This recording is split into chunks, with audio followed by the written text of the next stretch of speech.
Hello, my name is Amalia Gonzalez, and today I will be performing a monologue from the musical Once Upon a Mattress entitled I Want You to Get Married, and a song from the musical Guys and Dolls entitled Adelaide's Lament. Well then how can you say such a thing? I want you to get married. How many times have I said that I want you to get married? Only this morning I was saying to your father, I said, Sextimus, I want that boy to get married. It just isn't normal for a boy that age to stay single, I said. After all, he is prince, don't forget that, and he is next in line for the throne.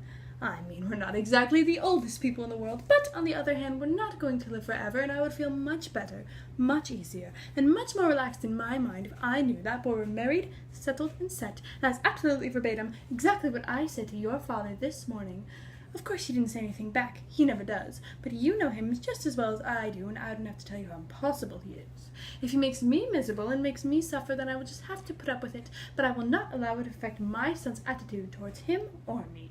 He may be a mean, stupid, dreadful, selfish, rotten man, but he is your father, and I want you to respect him.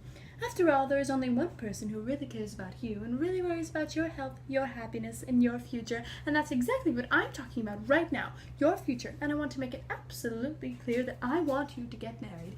But I don't want you to marry just anyone. Marriage is a lifetime partnership, and I wouldn't want my little boy to make the same mistake I did and wind up miserable the way I did. You're a prince, and you must find someone good enough, someone smart enough, someone fine enough for my beautiful, sweet, handsome baby boy.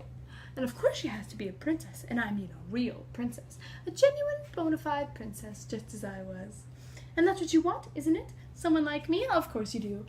Oh, if I were only 20 years younger. Just remember this, you must trust me. And furthermore, just from stalling and stalling and stalling the wedding trip, a person can develop like Rip. When they get on the train for Niagara and she can hear church bells chime, the compartment is air conditioned and the mood sublime. Then they get off at Saratoga for the 14th time.